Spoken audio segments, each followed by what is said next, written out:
ప్రభునందు ప్రియులరా, ఎబ్రిలికి రాసిన పత్రికలో 2వ అధ్యాయము 13వ వచనం నుండి 18వ వచనం వరకు ఉన్న భాగాన్ని మనం చదువుకున్నాం. ఇందులో ఒక చిన్న మాట మనం ఆలోచన చేద్దాం. 13వ వచనంలో మనం చదువుతున్నట్లుగా, నేను ఆయన నమ్ముకొని ఎందును అనియు, ఇదిగో నేనును దేవుడు నాకు ఇచ్చిన పిల్లలను అనియు చెప్పుచున్నాడు అనే మాట చెప్పాడు.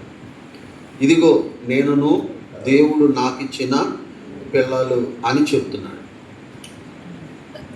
మరి వాస్తవానికి ఎవరు ఈ మాట పలికినది? అపోస్తలుడైన పౌలు ఈ ఎబ్రిలికి రాసిన పత్రికలో యేసు ప్రభు వారి యొక్క ఔన్నత్యము, యేసు ప్రభు యొక్క ఘనత, యేసు ప్రభు యొక్క ఆధిక్యతలు ఎంత గొప్పవో మరి చాలా వివరంగా రాస్తూ వచ్చాడు. మొదటి అధ్యాయంలో యేసు ప్రభు వారు దేవదూతల కన్నా గొప్పవాడు అనే సారాంశాన్ని వ్రాస్తూ, 2వ అధ్యాయం నుండి ఇంచుమించు 7 అధ్యాయాల వరకు క్రీస్తు ప్రభు వారి యొక్క ప్రధాన యాజకుడుగా మెల్కీసెదెకు క్రమములో ఆయన ఏ విధంగా యాజకుడుగా ఉన్నాడు అంటే, దేవదూతల కన్నా, యాజకుల కన్నా, గుడారము కన్నా, బలుల కన్నా, ఉపకరణాల కన్నా, ఆచారాల కన్నా, అన్నిటికన్నా శ్రేష్ఠుడు ఎవరు? ప్రభు అయిన యేసుక్రీస్తు వారు అని ఎబ్రీ పత్రికలో భక్తుడు రాయడానికి ప్రయత్నం చేసి ఆ సంగతులు రాస్తూ వచ్చాడు.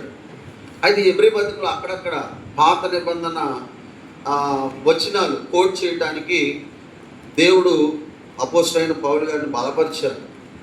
మనం చదువుకున్న వచనాల్లో కూడా ఇదిగో నేనును దేవుడు నాకు ఇచ్చిన పిల్లలు అనే మాట వాస్తవానికి యెషయా గ్రంథంలో నుండి అపోస్తలుడైన పౌలు ఆ మాట ఇక్కడ వ్రాస్తూ వచ్చారు. చూడండి, యెషయా గ్రంథంలో 8వ అధ్యాయము 18వ వచనాన్ని చదువుకుందాం.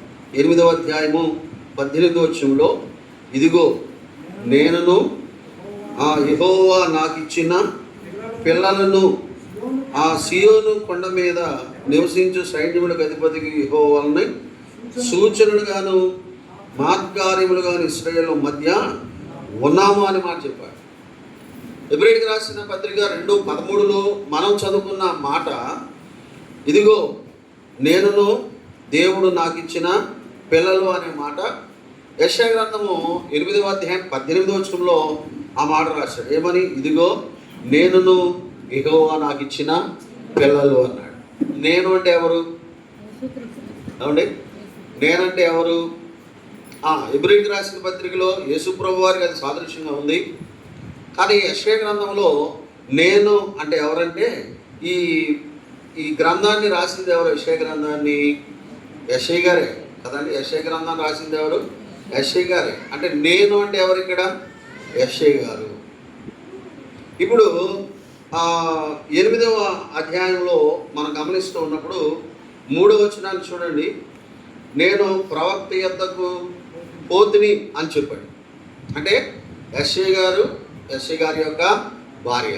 యెషయా ఎవరు? ప్రవక్త. ఏమండి, రాజుల వంశం నుండి వచ్చినవాడు, ప్రవక్తగా దేవుడు స్థిరపరిచినవాడు. మరి యెషయా భార్య ఎవరు? చెప్పాడు, నేను ప్రవక్త యొద్దకు పోతిని, ఆమె గర్భవతి అయి కుమారుని కన్నది అని చెప్పాడు. అంటే యెషయా భార్య కూడా ఎవరు చెప్పండి? ఆమె కూడా ప్రవక్తే. ప్రవక్త అంటే అర్థం ఏంటంటే, దేవుని వాక్యాన్ని దేవుని యొద్ద నుండి పొందుకుని ప్రజలకు అందించేవారు. ఒక మాటలో చెప్పాలంటే దేవునికి మనుషులకు మధ్యలో వారధి లాంటి వారు, మధ్యవర్తి లాంటి వారు అని మనం అర్థం చేసుకోవచ్చు. కాబట్టి ఇద్దరు భక్తులు, భార్యాభర్తలు ఇద్దరు ఎవరు చెప్పండి? ప్రవక్తలు. వారిద్దరు కూడా మంచి ఆత్మీయమైన మరి ప్రవక్తలుగా వారు ఉన్నారు అని మనం జ్ఞాపకం చేసుకుంటున్నాం. మరి వీళ్ళిద్దరికి దేవుడు 2 కుమారులు ఇచ్చాడంట. వీళ్ళిద్దరికి దేవుడు ఏమి ఇచ్చాడు? మరలా 2 కుమారులు ఇచ్చాడు. ఎవరు ఆ 2 కుమారులు? 7వ అధ్యాయం యెషయా గ్రంథము 7వ అధ్యాయంలో 3వ వచనాన్ని చదువుతున్నాను. చూడండి, 7:3 అప్పుడు యెహోవా యెషయాతో ఇలాగూ సెలవిచ్చెను, ఆహాజును ఎదుర్కొనుటకు నీవును నీ కుమారుడైన షెయర్యాషూబును చాక్రీము మార్గమున పై కోనేటి కాలువ కడకు పోయి అతనితో ఇలాగూ చెప్పుము అన్నాడు. ఇక్కడ యెషయాతో దేవుడు చెప్తున్నాడు, నీవును నీ కుమారుడు అన్నాడు కదా. ఎవరా కుమారుడు? అక్కడ చెప్పాడు షెయర్యాషూబు అని చెప్పాడు.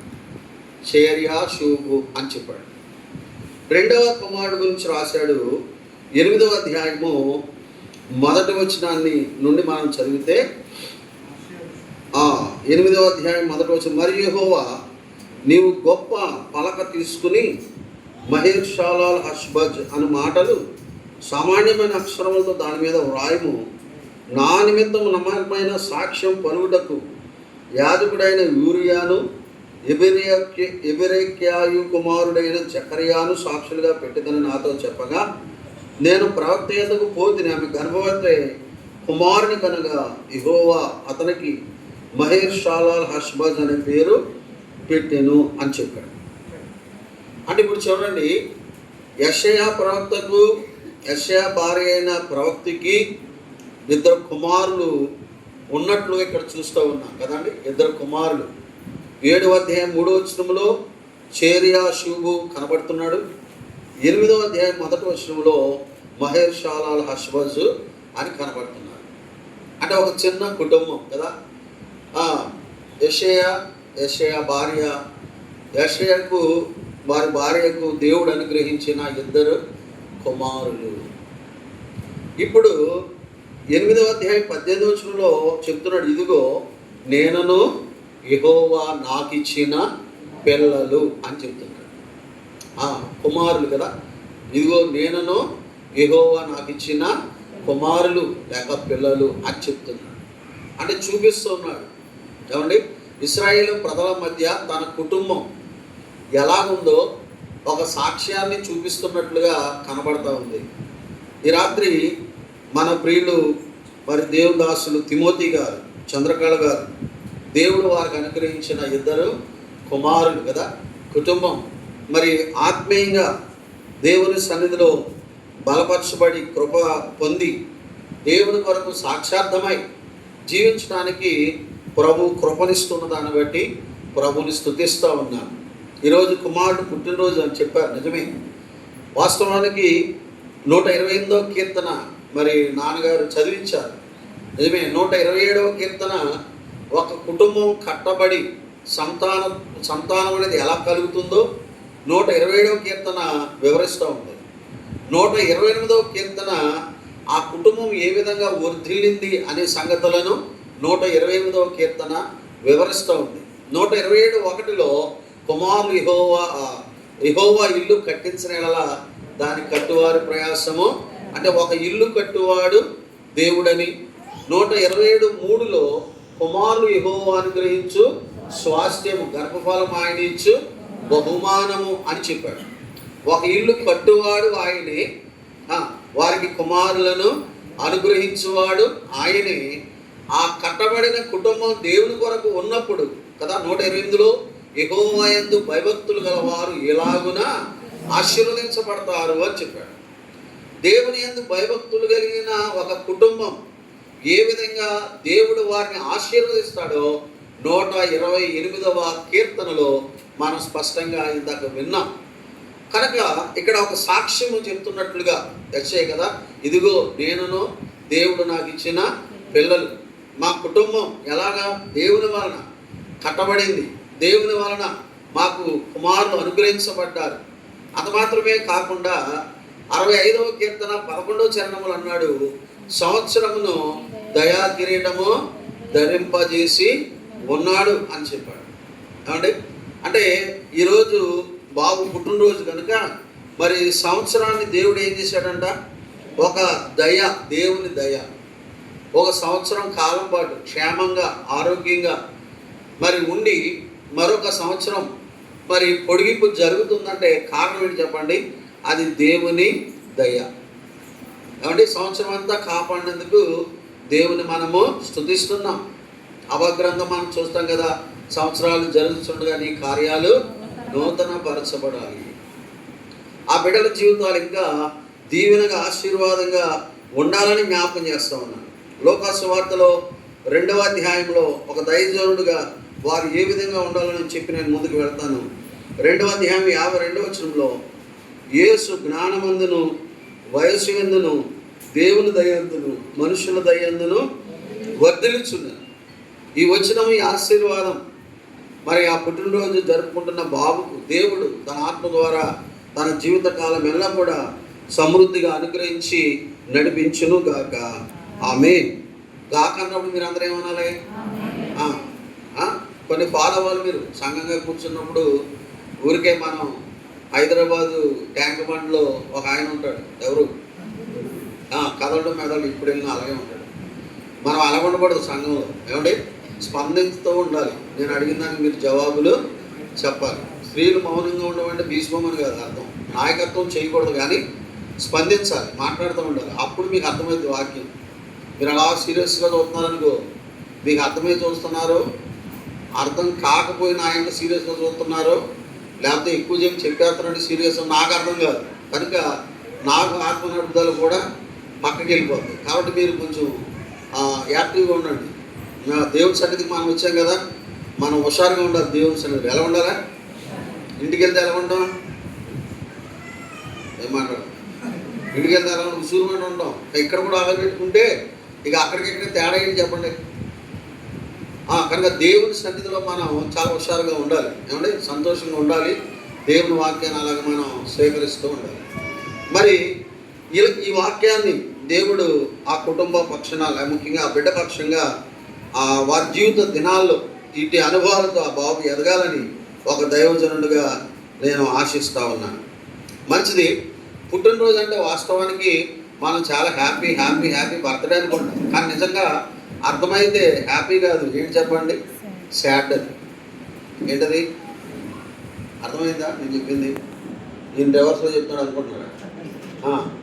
మీకు 100 రూపాయలు ఇచ్చానండి నేను, ₹1 ఖర్చు అయిపోతా ఉందనుకో, మీకు సంతోషం వేస్తుంది, దుఃఖం వేస్తుంది.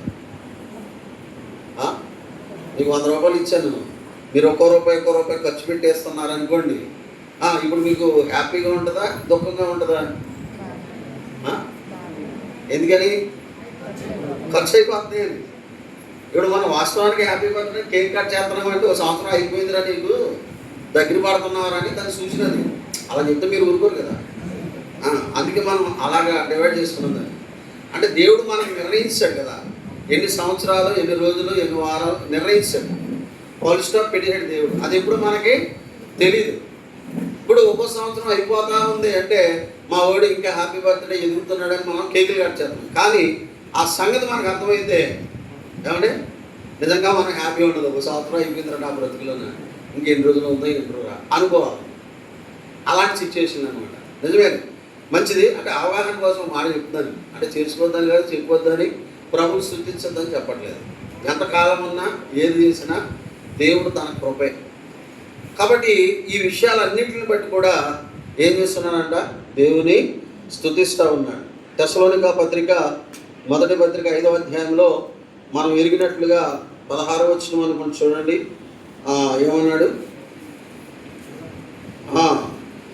చూడండి ఆ మాట 16వ వచనంలో, ప్రతి విషయమునందు కృతజ్ఞతాస్తుతులు చెల్లించండి, ఎలాగ చేయుట యేసుక్రీస్తునందు మీ విషయంలో దేవుని, ప్రతి విషయంలో దేవునికి మనం ఏం చేయాలి? కృతజ్ఞతాస్తుతులు చెల్లించాలి. ఓకే, మన పాఠంలో మనం వచ్చేద్దాం. ఇప్పుడు యెషయా గ్రంథం 8:18 వచనంలో యెషయా గారు ఏమంటున్నాడండి? ఇదిగో నేనును యెహోవా నాకు ఇచ్చిన పిల్లలు. ఓకే, అంతవరకు ఓకే, బాగుంది. ఎందుకో దేవుడు నన్ను ప్రేమించాడు, నాకు చక్కని భార్యని ఇచ్చాడు, నాకు చక్కని కుమారుని కూడా దేవుడు అనుగ్రహించాడు. ఆ దేవునికి స్తోత్రం అంటే అయిపోదు. అయితే అక్కడితోటి అయిపోయేది కాదు. అసలు కథ ఇక్కడే మనకి ప్రారంభం. అది జాగ్రత్త గుర్తుపెట్టుకోవాలి. ఎందుకు దేవుడు ఎందుకు నేను కుటుంబంగా కట్టాడు, దేవుడు ఎందుకు నీ బిడ్డల్ని ఇచ్చాడు, ఆ బిడ్డలు దేవుని కొరకు ఎలాగునా నువ్వు పెంచాలో, ఈ సంగతి చాలా ప్రాముఖ్యమైనది. కనడం ఈజే, పెంచడం చాలా కష్టం. కనడం ఏముందండి, 9 ఏళ్ళు కష్టపడతారు, ఒక రోజు నొప్పులు కూడా లేవు ఈ రోజుల్లో, ఒక ఇంజెక్షన్ చేసి కోసి తీసేస్తున్నారు, ఏ బాధ వద్దు. మా అమ్మాయి అసలు నొప్పులు పడటానికి ఇల్లేదండి, కోసి తీసేయండి అన్నారు, అయిపోయింది. అంటే పురుగు నొప్పులు కూడా ఎవరో తెలియదు, వాళ్ళ పిల్లల తల్లులకు తెలియట్లేదు. కానీ ఒక సంవత్సరంలో ఈ కార్యక్రమం అయిపోద్ది. కానీ వాడిని పెంచేది మన భారతదేశ ప్రకారంగా కని దాదాపు 30 సంవత్సరాలు మన భుజాల మీద మోస్తున్నాం. ఫారెన్లో అయితే 18 సంవత్సరాలు బయటికి వెళ్ళి బ్రతకడా అంటారు. మనం 30 సంవత్సరాలు అయినా మనమే వాళ్ళు మోస్తూ ఉన్నాం. అంటే బరువు ఎక్కువ తక్కువ ఆలోచన చేయండి. కనుక ఇప్పుడు మన బాధ్యత ఎంత రెట్టింపు అయిందో గమనించాలి. ఇక్కడ అంటున్నాడు ఆ మాటే 18వ వచనం, ఇదిగో నేనును యెహోవా నాకు ఇచ్చిన పిల్లలు ఎలాగున్నారు చూడండి, సియోను కొండ మీద నివసించు సైన్యములకు అధిపతికి యెహోవా వలని సూచనలుగాను మహత్కార్యములుగాను ఇశ్రాయేలు మధ్య ఉన్నాము అని చెప్తున్నాడు. నేనైనా దేవుడు నాకు ఇచ్చిన బిడ్డలైనా ఎలా ఉన్నాం మేము? ఏమండి, మేము ఎలా కనబడుతున్నాం? ఇశ్రాయేలు మధ్యలో, ఇశ్రాయేలు ప్రజల మధ్యలో నేను, నా కుటుంబం, నా బిడ్డలు ఎలాగున్నారు అంటే చెప్పాడు, సూచనలుగాను మహత్కార్యములుగాను మేము ఉన్నాము అని చెప్తున్నాడు. 7వ అధ్యాయం 8వ అధ్యాయం మీరు క్షుణ్ణంగా చదువుకోండి. ఇశ్రాయేలు ప్రజల యొక్క పాపము, దేవుని పట్ల వారి అవిధేయత, దేవుని ఉగ్రత వారికి ఏ విధంగా మరి వస్తుందో అనే సంగతులు 7, 8 అధ్యాయాలు స్పష్టంగా వ్రాయించబడి ఉంది. కారణం ఏంటంటే వారు నిజ దేవుని విడిచిపెట్టి లోకాన్ని, లోక అధిపతులను, లోక అధికారులను వారు నమ్ముచు, దేవుని కన్నా ఎక్కువగా వారిని నమ్ముచు, వారి కష్టములో, ఇబ్బందుల్లో, శ్రమల్లో దేవుని ఆశ్రయించకుండా మంత్రజ్ఞులను, ఏమండి, చిల్లంగితనం చేసేవారిని, విగ్రహ సంబంధమైన వాటిని వారు ఆశ్రయిస్తూ ఉన్నారు. 19వ వచనం 8వ అధ్యాయం నుండి 19 నుండి 22 వచనాల వరకు కూడా మీరు చదువుకోండి, ఆ సంగతులు అన్నీ ఉన్నాయి. అంటే అప్పటి కాల పరిస్థితులు ఇశ్రాయేలు ప్రజల మధ్యలో వారి ప్రవర్తన, వారి బిడ్డల ప్రవర్తన, వారి కుటుంబాల ప్రవర్తన ఎలా ఉందంటే దేవునికి సంపూర్ణంగా వ్యతిరేకంగా, దేవుని ఉగ్రతకు కారణంగా, మరి వారు పాపం చేయడానికి, వారి బిడ్డల పాపం చేయడానికి వారు కూరుకుని దేవుని ఉగ్రత కింద వారు ఉన్నారు. అది మాత్రమే కాదండి, వారి పాపాన్ని బట్టి మరి శత్రువుల భయం కూడా వారికి సమృద్ధిగా ఉన్నది. 7వ అధ్యాయంలో ఆ సంగతులు చెప్పాడు కదండి. ఉత్తర రాజ్యమైన ఇశ్రాయేలు 10 గోత్రాలు, దక్షిణ రాజ్యమైన 2 గోత్రాలు యూదా ప్రజలు. ఇప్పుడు ఈ ఇశ్రాయేలు రాజు సిరియా రాజును ఎఫ్రాయిము కలిసి ఏం చేస్తున్నారంటే ఈ యూదా రాజైన ఆహాజు మీదకి వారు యుద్ధానికి రావడానికి కూరుకున్నప్పుడు దేవుణ్ణి ఆశ్రయించకుండా ఇతడు అశ్షూరు రాజును ఏం చేస్తున్నాడు? ఆశ్రయిస్తూ ఉన్నాడు. అందుకే దేవుడు చెప్పాడు యెషయా, నీవు నీ కుమారుడు వెళ్ళి చాకిరేవు మార్గమున కనబడి ఈ సంగతులు వివరించు అని 7వ అధ్యాయంలో 3 నుండి 9 వచనాల వరకు కూడా దేవుడు జ్ఞాపకం చేస్తూ వచ్చాడు. నిజమే, వాళ్ళందరూ వస్తారు, యుద్ధం చేస్తారు, కొంత ఎత్తుకుపోతారులే, కానీ సమూలంగా మీరు నాశనమో కారు, కొంత శాసమో మీరు మిగిలి ఉంటారు, మిమ్మల్ని నేను మిగులుస్తాను, శాసనముగా ఉంచుతాను అని దేవుడు వారికి ఏం చేశారంటే వాగ్దానము చేశారు. ఆ సూచనకు చెప్పండి, ఆ సూచనకు కారణంగా ఎవరు పెట్టాడు? యెషయా మొదటి కొడుకుని పెట్టాడు. ఆ పేరుకి అర్థం ఏంటంటే మీరు శాశ్వతముగా మిగిలి తిరిగి వస్తారు అని ఆ పేరుకు అర్థము. రెండోది 8వ అధ్యాయంలో మొదటి వచనం చెప్పాడు కదా, మహేర్షాలాల్ హష్బజ్ అంటే అర్థం ఏంటంటే త్వరగా దేవుని తీర్పు మీ మీదకి వస్తుంది, మీరు దోపుడుగా వెళ్ళిపోతారు అని చెబుతున్నాడు. అంటే ఇప్పుడు యెషయాకి పుట్టిన 2 కుమారులు ఇశ్రాయేలు ప్రజల వారికి, అంటే ఆ ప్రజలకు వారు ఎలా ఉన్నారు చెప్పండి? ఒక సూచనగా ఉన్నారు. ఒక మహత్కార్యములు జరిగించేవారుగా ఉన్నారు అనే మాట చెప్పాడు. ఇక్కడ సూచనలు మహత్కార్యాలంటే అర్థం ఏంటంటే రోగాలు పోవటం, దయ్యాలు పోవటం ఇలాంటి సందర్భం కాదు. ఇది అలాంటి సందర్భమో కాదండి. ఎందుకంటే దేవుని తీర్పు వారికి ఏ విధంగా రాబోతుందో, ఎప్పుడు వస్తుందో దానికి సూచన ఇక్కడ 8వ అధ్యాయం 1వ వచనంలో మహేషాలాల హష్బజ్ అని చెప్పాడు. చూడండి 8వ అధ్యాయంలో 4వ వచనం చూడండి. ఈ బాలుడు నాయన అమ్మ అని అననేరక మునుపు అశ్షూరు రాజును అతని వారును దమస్కు యొక్క ఐశ్వర్యమును షోమ్రోను దోపుడు సొమ్మును ఎత్తుకొని పోదురు. ఇప్పుడు ఆ బాలుడు నాయన అమ్మ అని పిలిచే వయసు వచ్చేటప్పటికి ఈ యొక్క షోమ్రోను అశ్షూరు రాజు ఏం చేస్తాడు? మొత్తం దోపుడుగా తీసుకుని పోతాడు. అలాగే ఇప్పుడు చెప్పండి, ఆ ఇశ్రాయేలు సమాజం మధ్యలో యెషయా అతని భార్య ప్రవక్త పుట్టిన ఈ 2 కుమారులు చక్కని పేర్లు పెట్టమంటాయి. ఏ పేర్లు? ఆ పేర్లు ఎవరిని చూపిస్తూ ఉన్నాయి? దేవుని చూపిస్తూ ఉన్నాయి, దేవుని తీర్పులను చూపిస్తూ ఉన్నాయి కదండి. ఈరోజు మనకు బిడ్డలను దేవుడు ఇస్తున్నాడులే, వారికి ఏ పేర్లు పెడుతున్నారు? ఎవరు పెడుతున్నారు పేర్లు? ఏమండి, నెట్ పేర్లు పెడుతున్నారా? వాక్యంలో పేర్లు పెడుతున్నారా? చెప్పండి. ఇప్పుడు పెద్ద వయసులో ఉన్న వాళ్ళందరూ పేర్లు అడిగితే యోసేపు, ఆడవాళ్ళు అడిగితే మరియా, నయోమి, ఈ పేర్లు వినబడి అవునా కదా? ఇవాళ సంఘాల్లో పుట్టిన ఏ పిల్లలకైనా ఎలాంటి పేర్లు కనబడుతున్నాయా? 4 తిరగని కుక్క పిల్లలకు పెట్టే పేర్లు పెడుతున్నారు. మీరు ఏమైనా అనుకోండి, ఏ పేర్లు అయ్యి? మా చిన్నప్పుడు కుక్క పిల్లలు పెట్టే పేర్లు ఇవాళ పిల్లలు పెట్టి మేము ఇంగ్లీష్ పేరు పెద్ద పేరు ఇద్దాం అనుకుంటున్నారు, అది తెలియక. చూడండి, ఈ పిల్లలు పేర్లు కూడా ఎలా ఉన్నాయి చెప్పండి? దేవుడు ఏది పెట్టమన్నాడో అది పెట్టారు, కానీ వీళ్ళు ఊహించుకుని ఆలోచన చేసుకుని అవి కలుస్తాయి ఈ కలుస్తాయా అనుకుని పెట్టలేదు. దేవుడు ఏం పెట్టమన్నాడో. మా చిన్నప్పుడు పేర్లు పెట్టాలంటే డెలివరీ అయిన తర్వాత బాబును పాపను తీసుకొచ్చి పాస్టర్ గారి చేతిలో పెట్టి అయ్యగారు ప్రార్థన చేసి దేవుడు ఏ పేరు పెడితే ఆ పేరు పెట్టండి అన్నవారు. ఇలాంటి విశ్వాసాలు ఉన్నారా ఇవాళ సంఘాల్లో? ఉన్నారా? చాలా తక్కువ. కొన్ని ఎలా ఊగుతున్నాయి, కొన్ని ఎలా ఊగుతున్నాయి ఏమో, చాలా తక్కువ అండి. ఆల్రెడీ నెట్ ముందు కూర్చుని కాబట్టి ఆ పేర్లన్నీ అన్నిల పేర్లే అన్నీ పెట్టుకుని రాసేసుకుని కాంతి మీద పాస్టర్ గారికి పేరు పెట్టండి. అదే నువ్వు పెట్టుకోకూడదండి ఇంటికాడ. నేను అలాగే చెప్తాను, మీరే పెట్టుకోండి అంటాను నేను. ఎందుకని అన్నీ రాసుకుని నువ్వే వచ్చి ఇక్కడ ఏం చేసింది? కొన్ని దేవుని గ్రంథంలో పేర్లు పెడితే దేవునికి మహిమ, కొన్ని అవి పెట్టమన్న బాగుండు.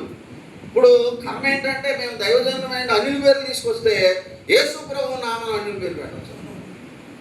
దీనికంటే దరిద్రం ఏమైనా ఉంటుందంటారా? వాళ్ళు ఎప్పుడైనా పెట్టుకుంటారంట మన పేర్లు.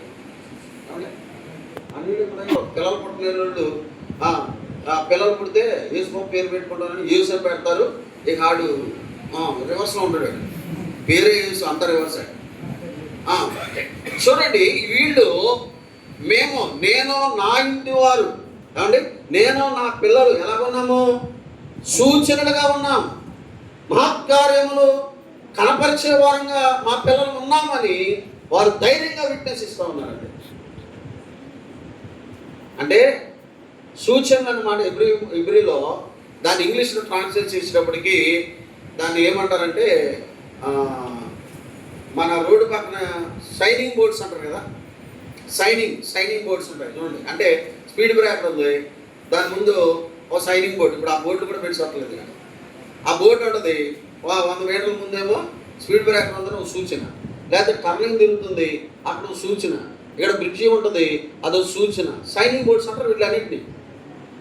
అంటే ఇప్పుడు ఈ పిల్లలు ఎలా ఉన్నారంటే ఆ ప్రజల మధ్యలో సైనింగ్ బోర్డ్స్ లాగా ఉన్నారు. ఈ పిల్లాడు పుట్టాడు, పేరు పెట్టారు, ఆ పేరు పిలిచినప్పుడల్లా ఇక్కడికి ఏం గుర్తుకొస్తుంది చెప్పరా? దేవుడి తీర్పు మా మీదకి వస్తూ ఉంది. ఓ ప్రక్కన భయం. మరో పిల్లడు పేరు పిలిస్తే దేవుని ఒకరోజు వచ్చి చాలామంది వెళ్ళిపోయినా కొంతమంది అయినా మిగిలి ఉంటాం, అదొక నిరీక్షణ. చూడండి, అంటే ఆ పేర్లు కూడా వాళ్ళకి సారి ఎవరు గుర్తు చేస్తున్నాయి? దేవుని తీర్పును, దేవుని కృపను ఆ పేర్లు సూచిస్తూ ఉన్నాయి. మరి ఈరోజు దేవుడు మనల్ని ప్రేమించాడు, మన కుటుంబాలను ప్రేమించాడు, మనకు సంతానం ఇచ్చాడు, మనకు బిడ్డలను ఇచ్చాడు వాస్తవమే. కానీ మన బిడ్డలు ప్రస్తుత సంఘంలో కానీ సమాజంలో కానీ ఎలా ఉన్నారు? నీ పిల్లలు ఎలాగున్నారు? యెషయా కుమారుని అడగండి, నా బిడ్డలు సూచనలుగా ఉన్నారు, నా బిడ్డలు మహత్కార్యములుగా ఉన్నారు. ఈ ఇశ్రాయేలు సమాజం మధ్య ఈ సమాజం అంతా చెడిపోయినా చెప్పండి, నేను నా బిడ్డలు దేవుని కొరకు సూచనలుగా ఉన్నాము. చెప్పగలమా మనం ఈ రాత్రి?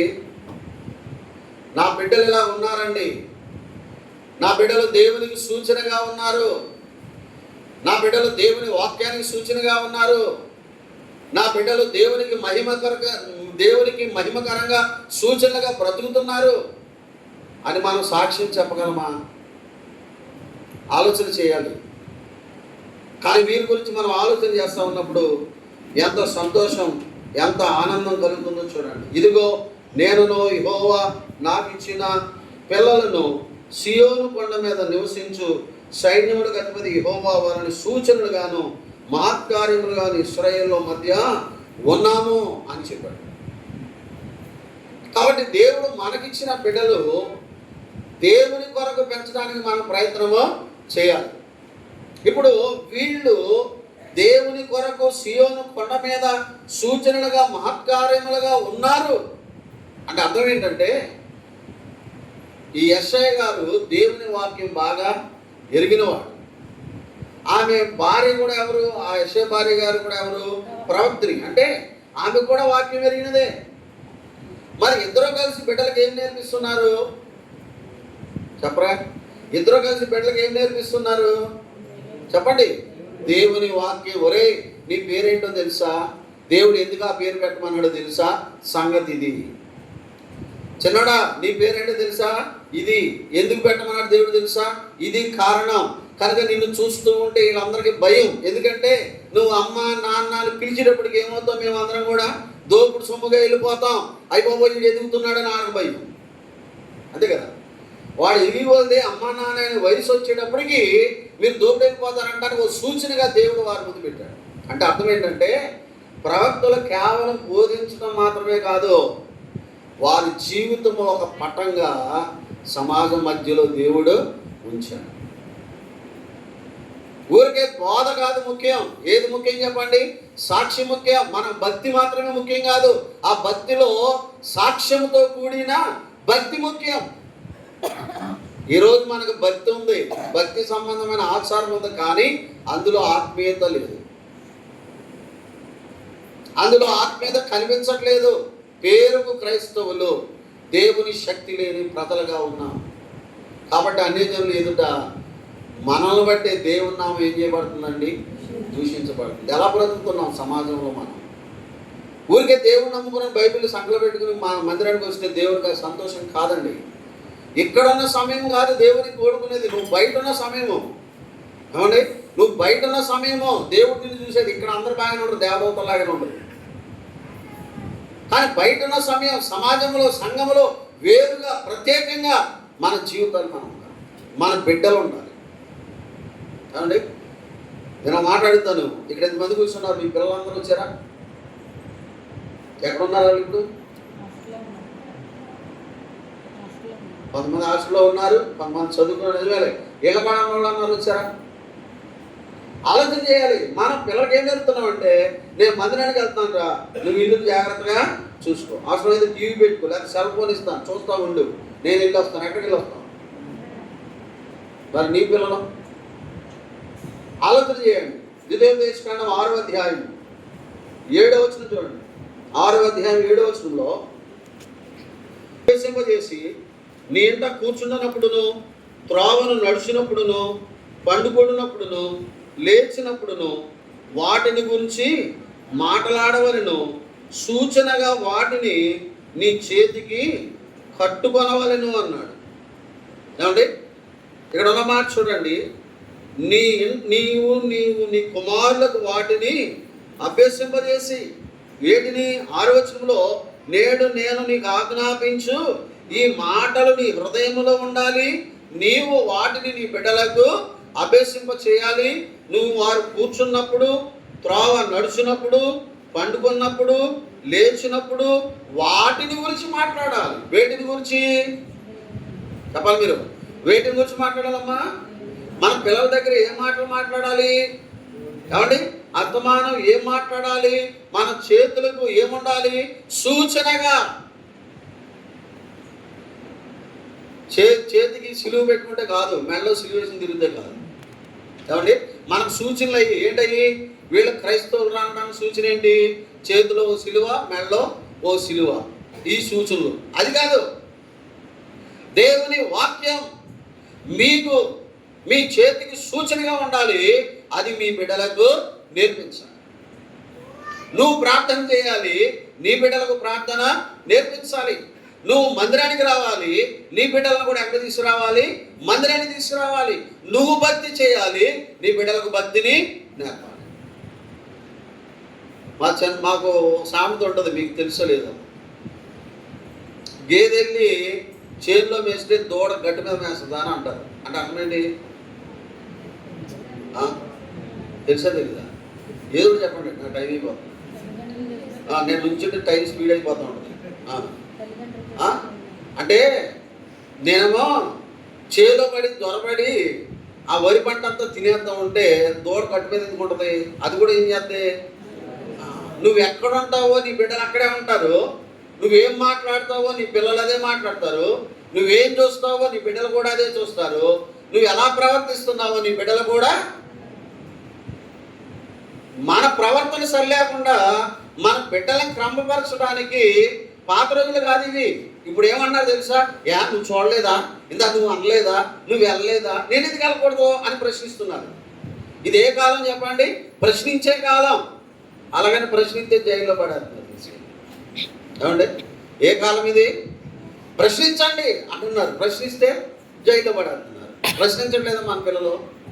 అప్పుడు ఏం చేస్తున్నావు? నువ్వు పెద్దోడు కాబట్టి ఎరా నన్ను అడుగుతావా అని డబ్బి నాకు బాగుతున్నావు. మరి దేవుడు నిన్ను బాధితే వంగదీసి చెప్పరా? ఆడు పిల్లడు కాబట్టి నువ్వు బాధేస్తున్నావు. మరి నీకంటే పెద్దోడు దేవుడు కదా, ఆయన నిన్ను అంగడి తీసి నువ్వేది చేస్తావు? ఎలాగ నిన్ను బాధిస్తే ఏమవుద్ది? అంటే క్రమం ఎలా తగ్గిపోతుంది చూడండి. ఇప్పుడు క్రైస్తవ కుటుంబాల్లో ఆత్మీయ విలువలు పడిపోతున్నాయి.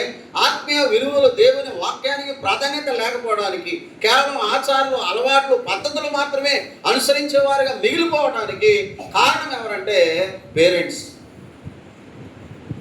ముందు నువ్వు క్రమపరచబడాలి. నేను సరిగా ఉంటే నా కూతురికి నేను సరిగా ఉండమని చెప్పగలను. దేవుడు ఏమంటాడంటే, నేను నేర్పిస్తున్నాను, మీరు నేర్చుకోండి, మీ హృదయంలో పెట్టుకోండి, తర్వాత అది మీ బిడ్డలకు నేర్పించండి. సామెతల గ్రంథంలో మనం ఎరిగిన మాట కదా, ఏమన్నాడు? సామెతల గ్రంథము 22వ అధ్యాయం 6వ వచనం కదా, బాలుడు నడవలసిన త్రోవ వానికి నేర్పుము, వాడు పెరిగి పెద్దవాడైన తర్వాత ఆ దారి నుండి, ఆ పెద్దవాడనే దగ్గర కింద పుట్టినట్లు ఏముందంటే ముసలివాడైపోయేంత వరకు అంట. అంటే నువ్వు బాల్యంలో వేసిన పునాది ఎప్పటిదాకా ఉంటుంది? మీరు చెప్పరా? బాల్యంలో నువ్వు వేసిన పునాదే వాడికి ముసలి వయసు వచ్చినా కూడా ఆ స్టాండర్డ్ పునాదిలో ఉంటాడంట. ఇప్పుడు జరిగే పరిస్థితి ఏంటంటే, బాల్యంలో ఏం చేస్తున్నారు? విచ్చలవిడిగా విడిచిపెడుతున్నారు. పెద్ద అయిన తర్వాత పాస్టర్ గారు మా ఊరు నా మాట వినట్లేదని ప్రార్థన చేయమని చెప్తున్నారు. కానీ వాక్యం ఏం చెప్పింది? బాల్య దశలో మొక్కై వంగనదే మ్రానైనకు ఎలా ఉంటుంది కదా, వంగదో. బాల్య దశలో నీ బిడ్డలను దేవుని సన్నిధిలో, దేవుని సహవాసంలో, వాక్యంలో, ప్రార్థనలో మనం పెంచవలసిన ఆ రెస్పాన్సిబిలిటీ మనకు లేకుండా మనం వాళ్ళు వదిలేస్తున్నాం. ఏమనంటే చిన్నపిల్లడు అండి అంటున్నారు. ఏ పిల్లడు అంట? నేను మాట్లాడదని చెప్పండి. చిన్నపిల్లడు అని మీ పిల్లడు కూడా చెప్తాను తెలుసా? ఆడికి తెలుసు సంగతి నీకు తెలుసా? అలా తెలుసా? ఈ సెల్ ఫోన్ నేను ఎలాగ ఆపరేట్ చేయడం తెలియదు. ఈ పిల్లలకి ఏం చేస్తాడు? నేను ఒకసారి చూశాను, ఇంతే ఉంది పుట్టకుండా, ఇంతే ఉంది. ఓపెన్ చేస్తుంది. ఓపెన్ చేసేసి కార్టూన్స్ ఉంటాయి కదా, యూట్యూబ్లోకి వెళ్ళిపోయి చూసేస్తుంది. ఎంత ఉంది? ఎంతే ఉంది. ఏమో పాస్టర్ గారికి వందనాలు చెప్తావా? ఏంటమ్మా అంటే చిన్నపిల్ల కదండి. కానీ యూట్యూబ్లోకి వెళ్ళి బొమ్మలు చూడటం తెలుసు ఈ చిన్నపిల్లకి. మనం ఎంత బుద్ధిహీనంగా మారిపోయింది చూడండి. మన పిల్లల్ని పాడు చేసే బయట కాదు, మనమే పాడు చేస్తాం. బాల్య దినాల్లో సెల్ ఫోన్లో బొమ్మలు కాదు, ఏం చూపించాలండి? దేవుని వాక్యం చూపించండి, దేవుని వాక్యం చదివించండి. ఎందుకు విచారం ఏంటంటే మనకే లేదు, వాళ్ళకేం చెప్తాం? ఇది ప్రాబ్లం. అసలు మనకే లేదు. రెగ్యులర్గా మనమే ప్రార్థనకు రాము, రెగ్యులర్గా మనమే ప్రార్థన చేయం, రెగ్యులర్గా మనమే దేవుని కొరకు పరిశుద్ధంగా ఉండం. ఇంకా వాళ్ళకేం చెప్తాం? కాబట్టి ఈ క్రమాలు మారాలండి, ఈ విధానాలు మారాలి.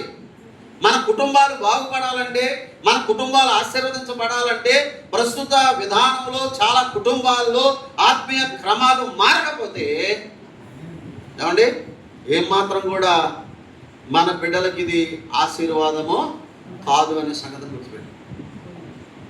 అలాగైతే ప్రియరా, నా దేవుడు నాకు ఇచ్చిన పిల్లలు సూచనలుగాను మహత్కార్యములుగాను మేము ఉన్నామని ధైర్యంగా చెప్తున్నాడు యెషయా భక్తుడు. ఈరోజు మనము మన బిడ్డల గురించి అలాంటి సాక్ష్యాన్ని మనం చెప్పగలిగిన స్థితిలో మనం ఉండాలి.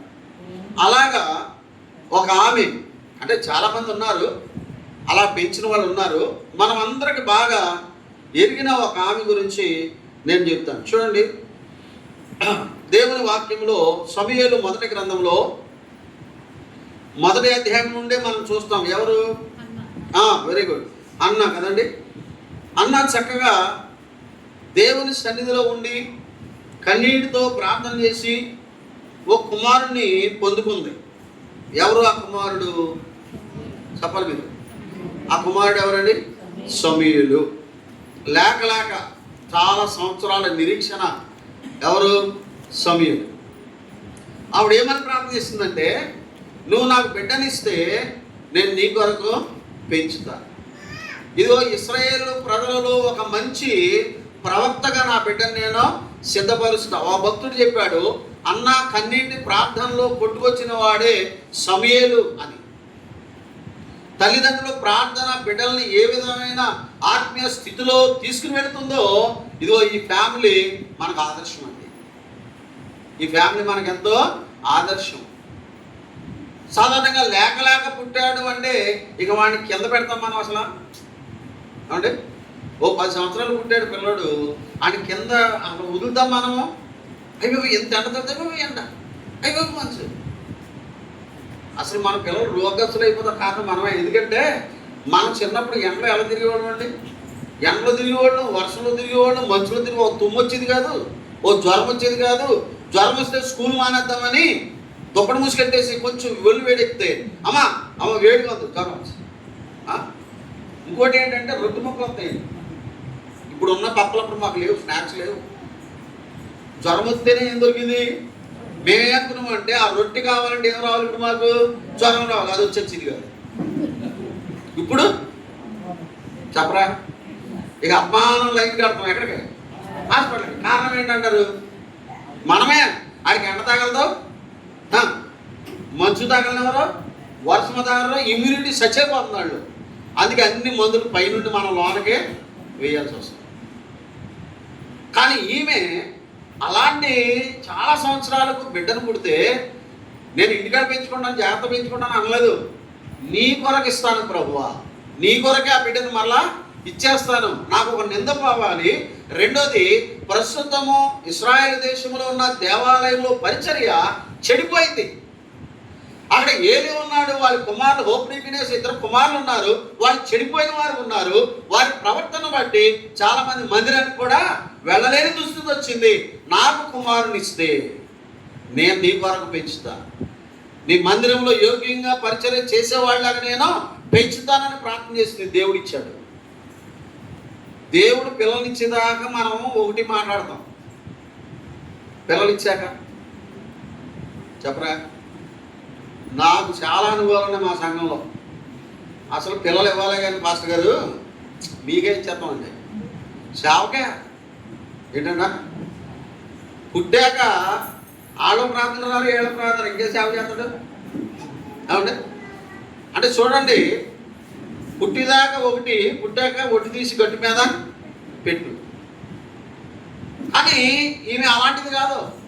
చూడండి కొన్ని వచనాలు టకటకమని మనం చదివేద్దాం. సమూయేలు మొదటి గ్రంథం 3వ అధ్యాయము 1వ వచనం చదువుకుందామా? 3:1. ఈ సమూయేలు పాలు విడిచే వయసు వచ్చింది. ఆమె ఏం చేసింది? బాలుడైన సమూయేలు ఏలి ఎదుట యెహోవాకు పరిచర్య చేయుచుండెను.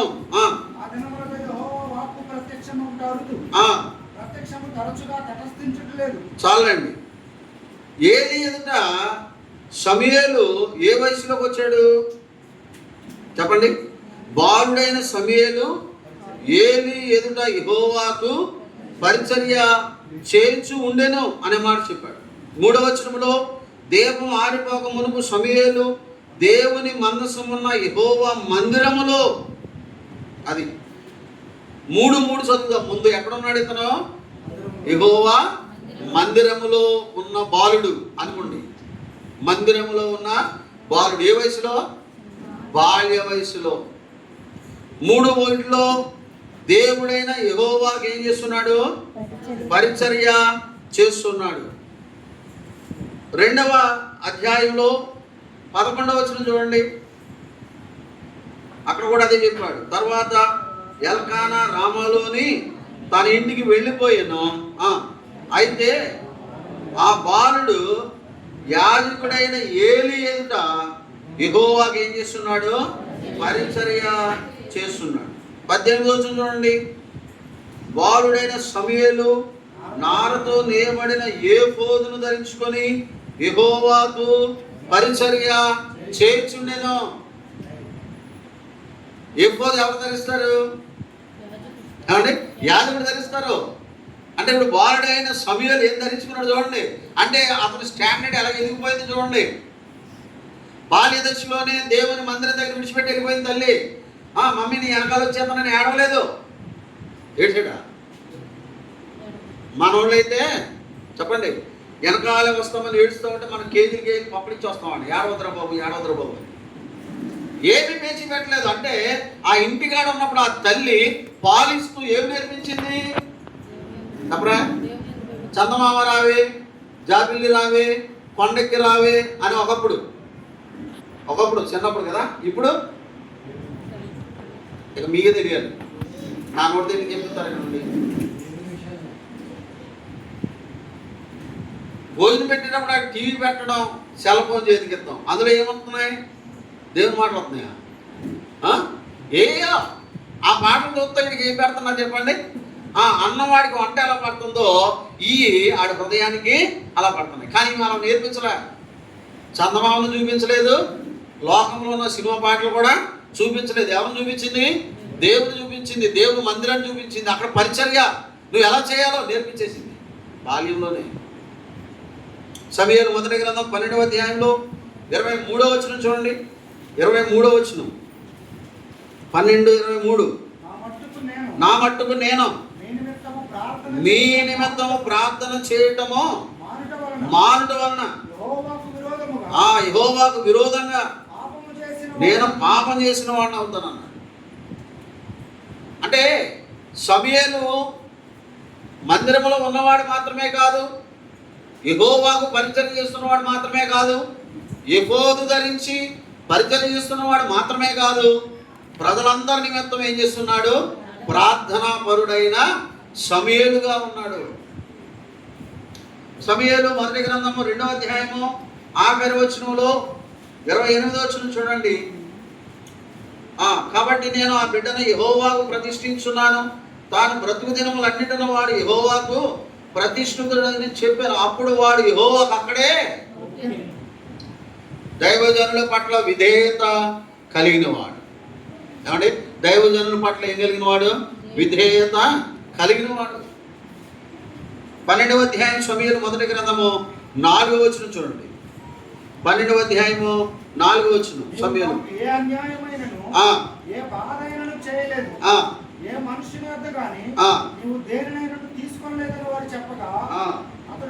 చాలే, నీవు మాకు ఏ అన్యాయమును ఏ బాధనైనాను చేయలేదు. ఇశ్రాయేలు సమాజము సమూయేలు కొరకు ఏం చేస్తున్నారు చెప్పండి?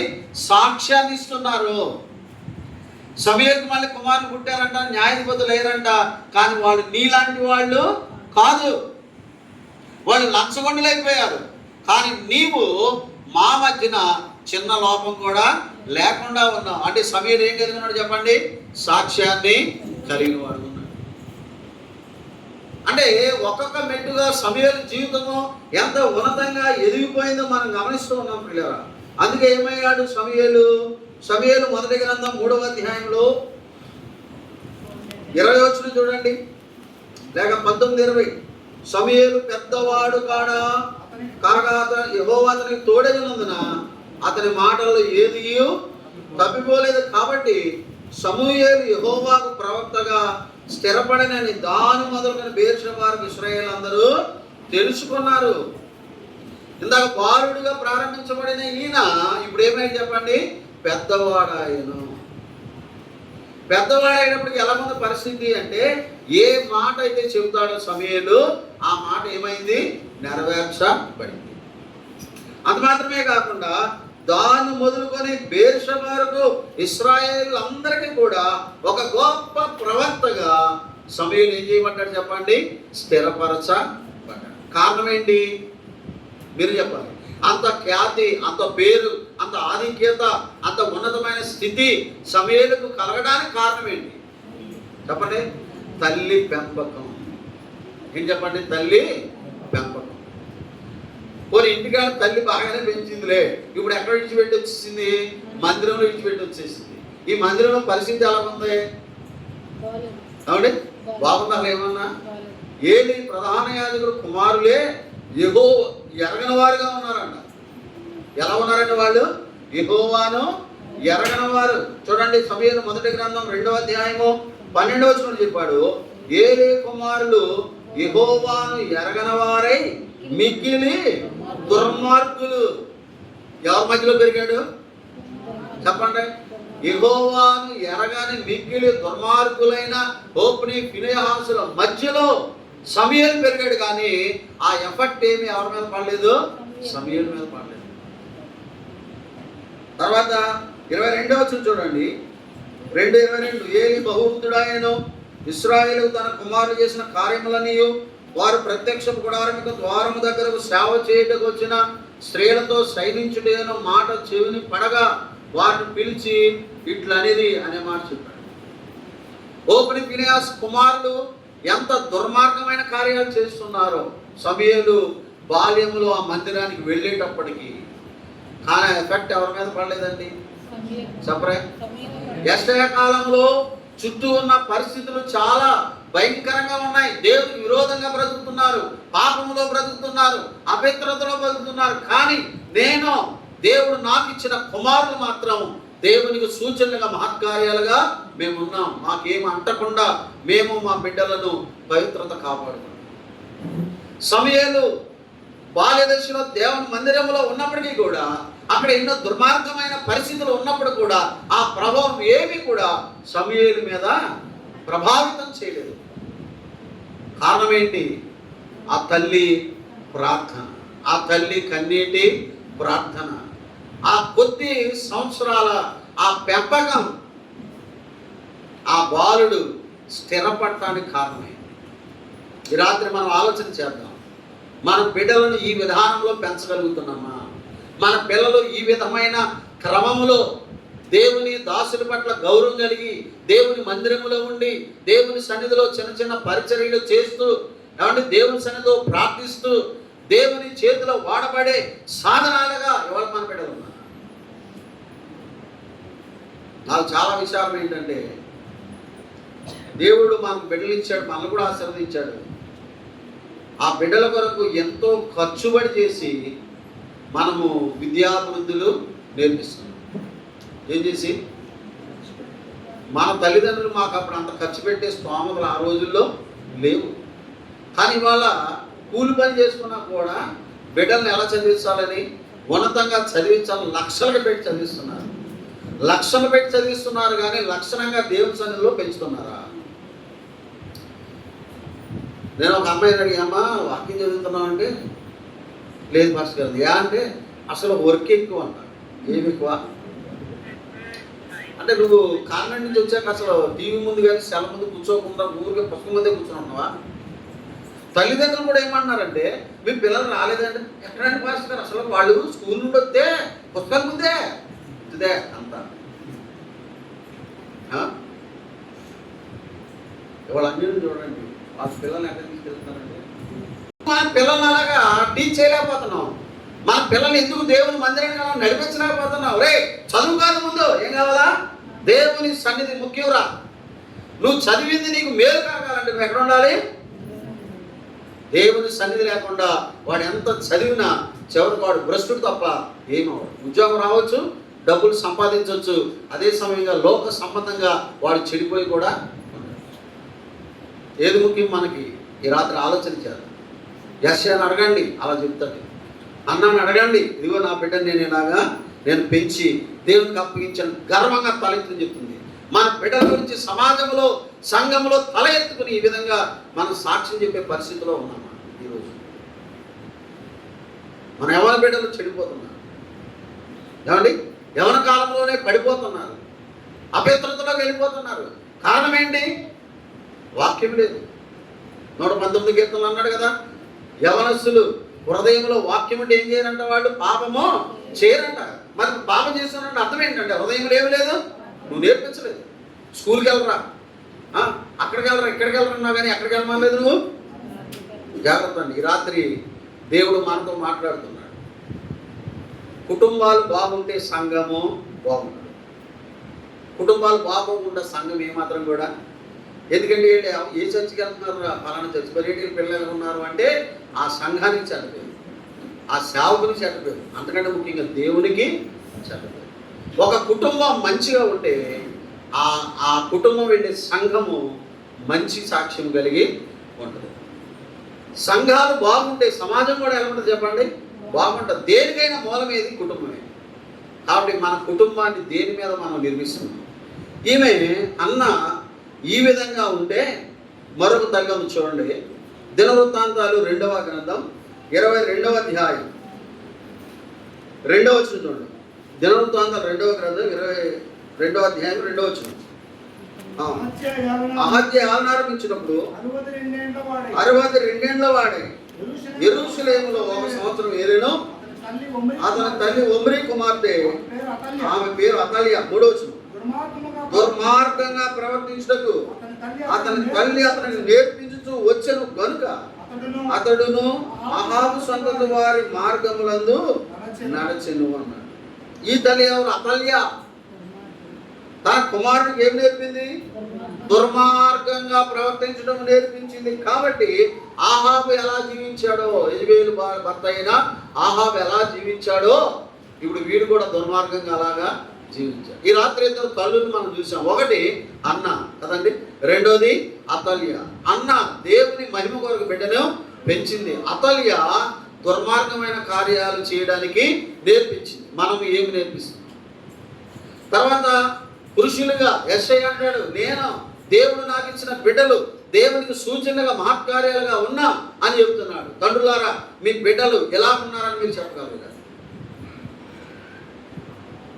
మన కుటుంబాలు బాగుండాలని దేవుడు ఆశపడుతున్నాడు. మన కుటుంబాలు ఉన్నతంగా దీవించబడాలి లోకంలో అని దేవుడు ఆశపడుతున్నాడు.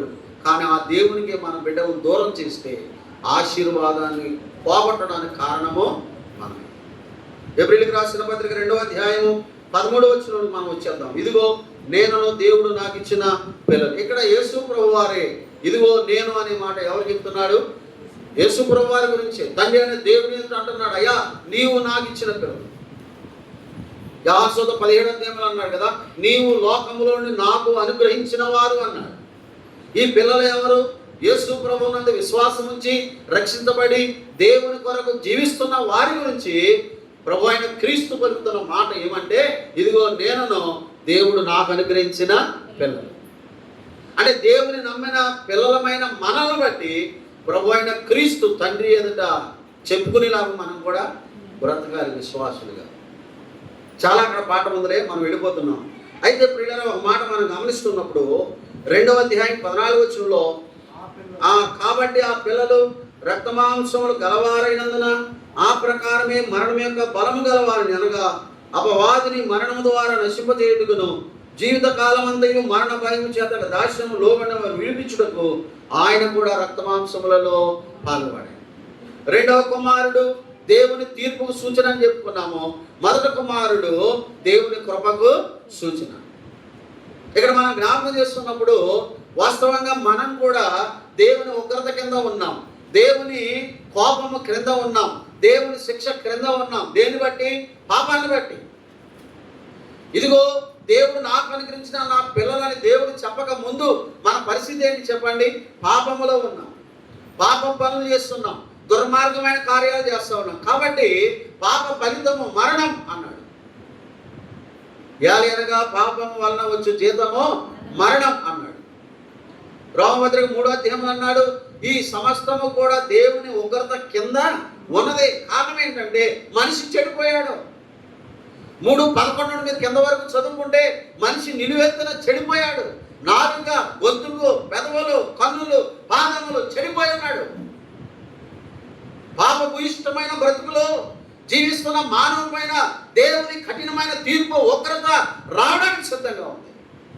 మానవుడు దానికి మాత్రమే పాత్రుడు. కానీ ఇలాంటి మానవుడు పాపాన బట్టి వచ్చే ఆ మరణ శిక్ష కింద పాత్రుడై ఉండగా దేవుడు ఆయన కృపను విస్తరింపజేశాడు.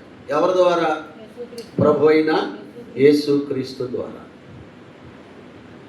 పాప శిక్షకు పాత్రులమైన మనను రక్షించడానికి పరలోకంలో మహామహిమలో ఉన్నతమైన స్థితిలో ఉన్న ఆ ప్రభు అయిన యేసుక్రీస్తు వారు ఆత్మ స్వరూపిగా ఉన్న ఆయన ఇప్పుడు ఈ లోకానికి రావడానికి ఏం ధరించుకున్నాడంట? ఆ పిల్లలు రక్తమాంసములు గలవారైనందున ఆయన కూడా ఏమయ్యాడు? ఇప్పుడు రక్తమాంసములలో పాలువాడవలసి వచ్చింది. దేవునికి శరీరం ఉంటుందా? దేవునికి రక్తం ఉంటుందా? మనం రాస్తాం యోహాను సువార్త 4:24లో దేవుడు ఆత్మ గనుక అన్నాడు. దేవుడు ఎవరంట? ఆత్మస్వరూపి. ఎవరికి కనబడ్డు, ఆయన రూపం ఎవరికి తెలియదు. కానీ ఇప్పుడు అలాంటి ఆత్మస్వరూపి అయిన దేవుడు ఏం ధరించుకున్నాడు? రక్తమాంసములు ధరించుకున్నాడు. ఎందుకని? ఆ రీజన్ చెప్పాడు 14వ వచనంలో. ఆ ప్రకారమే మరణము యొక్క బలము గలవని, అనగా అపవాదిని మరణము ద్వారా నశింపజేయు జీవిత కాలం అంతయు మరణ భయము చేత దాస్యమునకు లోబడిన వారిని. ఎంతకాలం భయం ఇది?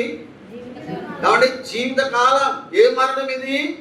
2వ మరణం, ఆత్మ సంబంధమైన మరణం, అగ్నిగుండం అనే మరణం. ఇవాళ మానవుడు కోట్లు సంపాదిస్తున్నాడు, మంచి మంచి ఫెసిలిటీస్ పెట్టుకుంటున్నాడు, మంచి మంచి బెడ్డలు పెట్టుకుంటున్నాడు, మంచి మంచి ఏసీలు పెట్టుకుంటున్నాడు. కానీ నిద్ర పట్టలేదు, మనసులో నెమ్మది లేదు, హృదయం అంతా కలవరమే. ఎంతో డబ్బు ఉంది, ఎంతో అధికారం ఉంది, కానీ హృదయంలో నెమ్మది లేదు. కారణం ఏంటంటే పాపం మానవునికి నెమ్మది లేకుండా చేస్తుంది. ఈ రాత్రి నీకు అన్ని ఉండి నెమ్మది లేకుండా ఉన్నానని అనుకుంటే, నీ హృదయంలో ప్రశాంతత లేకుండా ఉన్నానని అనుకుంటే, దానికి కారణం ఏంటంటే నీలో ఉన్న పాపం నీకు నెమ్మది లేకుండా చేస్తుంది. ఆ పాపం నీకు నిద్ర లేకుండా చేస్తుంది. ఎందుకంటే నీకు తెలియకుండానే నీ మీద పాప భారం అనేది ఒక బరువు ఉంది. మన నెత్తి మీద బరువు పెట్టుకుంటే నెమ్మదిగా ఎందుకుంటాం? 100 కేజీలు బత్త పెట్టుకుని ఎవరైనా ఎదురొచ్చారనుకోండి, కాసేపు నిలబడి మాట్లాడుతూ ఉన్నారనుకోండి, నిదానంగా కూర్చొని చెప్పే పిన్న, చెప్పే బాబా అంటారు. ఎవరన్నా ఏమంటారు? చెప్పరండి మీరు అందరూ. నా నెత్తి మీద అంత బరువు పెట్టుకుంటే ఇప్పుడు నిదానంగా మాట్లాడతాను, నీకు అంత బుద్ధి ఉందంటే అని ఏం చేస్తారు చెప్పండి? అంటే ఆ బరువు వాడికి ఏమి ఇవ్వట్లేదు చెప్పండి? నెమ్మది.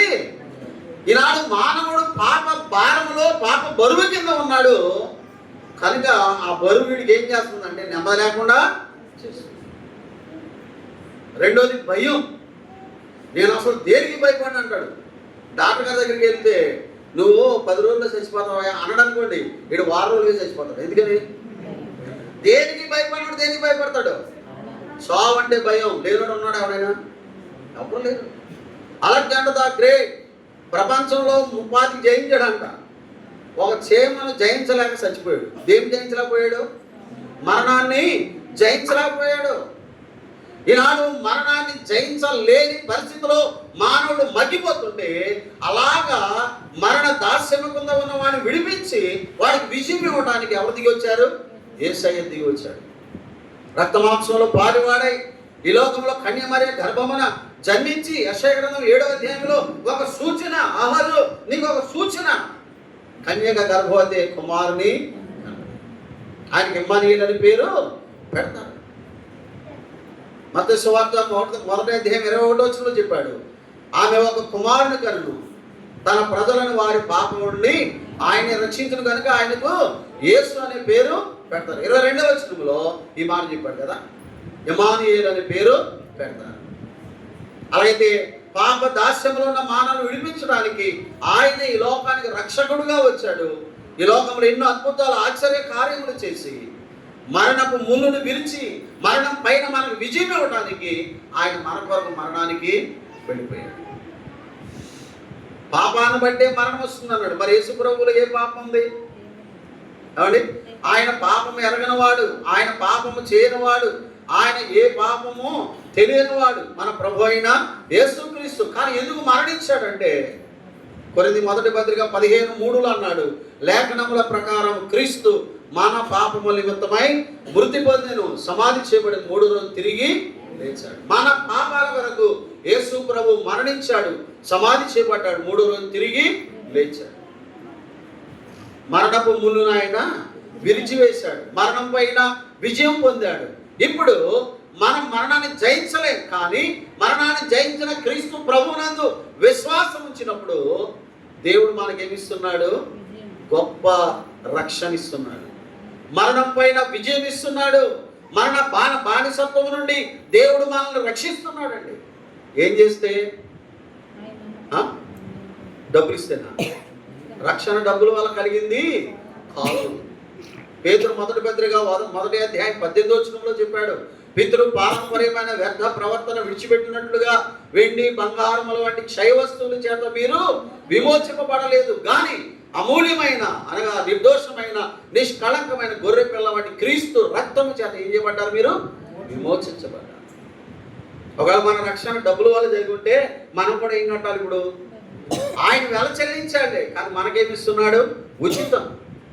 రోమాపత్రిక 3వ నుంచి ఇప్పుడు ఉచితంగా ఆయన అందరి విశ్వాసం ద్వారా మీరు నీతిమంతులుగా చేయబడతారు. అమ్మాయ్య, ఈ రాత్రి మీ హృదయంలో ప్రభుకి చోటు ఇవ్వకుండా మరణ భయము చేత మరణ దాస్యానికి సమాధానం లేక, నెమ్మది లేక, సంతోషం లేక బ్రతుకుతూ ఉంటే ఈ రాత్రి శుభవార్త నీకే. ఆ ప్రభు అయిన క్రీస్తు వారిని హృదయంలోనికి ఆహ్వానిస్తే, నీ పాప విషయంలో పశ్చాత్తాపడి, అయ్యా నేను పాపిని, నా పాపాల వరకు చనిపోయి సమాధి చేయబడి తిరిగి లేచమని విన్నాను, యేసయ్యా నీ రక్తంలో నా పాపాలు కడిగయ్యా, నన్ను పరిశుద్ధపరచయ్యా, నన్ను నీ బిడ్డగా అంగీకరించయ్యా అని రాత్రి చెబితే ప్రభు అంటాడు, ఇదిగో నాయన నీవు నాకు అనుగ్రహించిన నీ బిడ్డ. ఈరోజు ఆయన గర్వంగా చెప్తాడు. ఈరోజు నువ్వు ప్రభువుని అంగీకరిస్తే ఇప్పుడు ఆయన బిడ్డగా, ఆయన కుమారుడిగా, కుమార్తెగా చేయబడతావు. ఆయన చెప్తాడు, ఇదిగో తండ్రి నాకు అనుగ్రహించిన కుమారుడు, కుమార్తె. ఒకవేళ కాదని నా చిన్నప్పుడు నుండి ఎన్నో ప్రసంగాలు అన్నానండి, ఎలాంటి భాష గారు మాకు ఇవన్నీ తెలుసులేండి అంటావా? నీ ఇష్టం, నీ కర్మకి నిన్నే విడిచిపెడతాను. ఎందుకు అంటే చెప్పండి, దేవుని వాక్యం వినటం వేరు, వాక్యాన్ని అంగీకరించడం వేరు. క్రైస్తవ ప్రపంచంలో వాక్యం వినడం అలవాటైంది, వాక్యం చదవడం అలవాటైంది, కానీ వాక్యాన్ని అంగీకరించడం అనే అనుభవంలో ఫెయిల్యూర్ అయ్యింది. ఈ రాత్రి క్రీస్తు ప్రభుని నువ్వు విశ్వసిస్తే, ప్రభు ఎదుట నీ పాపాలను ఒప్పుకుంటే ఆయన నిన్ను రక్షించడానికి సిద్ధంగా ఉన్నాడు. లేకపోతే నీ మీద ఏముంది? చెప్పండి, నీ మీద ఏముంది? దేవుని ఉగ్రత ఉంది, దేవుని తీర్పు ఉంది. ఆ కుమారుడు నాన్న అమ్మ అని పిలవడానికి ఒక సూచన ఉందిలే, కానీ ఈ ఉగ్రత ఎప్పుడు వస్తుందో సూచన ఏమి కూడా ఎప్పుడైనా, ఏ టైంలో అయినా, ఎలాగైనా రావచ్చు. నువ్వు పోకముందు, ప్రభు రాకముందు నీ హృదయంలో ప్రభువుని చేర్చుకుంటే గొప్ప ఆనందం, గొప్ప సంతోషం. ఆ మరణ భయము నుండి దేవుడు ఏం చేస్తాడు? నిన్ను విడిపిస్తాడు. పెద్ద కుమారుడు దేవుని కృప. శ్రమలున్నాయి, శత్రువు ఉన్నాడు, యుద్ధానికి వస్తున్నాడు, నీ మీద ఫైట్ చేయడానికి ఉన్నాడు, నిజమేలే. కానీ నేనున్నానుగా, నిన్ను కాపాడు, నేనున్నాను, నిన్ను రక్షిస్తాను, నువ్వు వారి మాటలకేమీ భయపడద్దు అని యెషయాతో చెప్పన్నాడండి. ఈ రాత్రి నువ్వు కూడా దేనికి భయపడాల్సిన అవసరత? ఎలాంటి సిచ్యువేషన్లో నువ్వు మునిగిపోయినా కానీ క్రీస్తు ప్రభువుకి నీ జీవితాన్ని అప్పగిస్తే ఆయన నిన్ను పైకి లేవనెత్తాడు, గొప్ప నిరీక్షణ ఇస్తాడు, గొప్ప ఆనందం ఇస్తాడు, గొప్ప సంతోషం ఇస్తాడు. కాదని త్రోసివేస్తే దేవుని ఉగ్రత నీ మీద ఉంది. పాప స్థితిలోనే నువ్వు ఉండి చనిపోతే ఎక్కడికి వెళ్తావు? అగ్నిగుండానికి వెళ్తావు. అక్కడ అగ్ని ఆరదు, ఆత్మ చావదు, యుగ యుగాలు యాతనకరమైన స్థలం. ఈ రాత్రి ఏది కావాలి నీకు? నిత్య జీవము, నిత్య నరకం, దేవుని రెండుని ఎదురు పెట్టాడు. ఈ రాత్రి ఏది కోరుకుంటావు? నిత్య జీవం కోరుకుంటే నువ్వు ఆశీర్వదించబడు.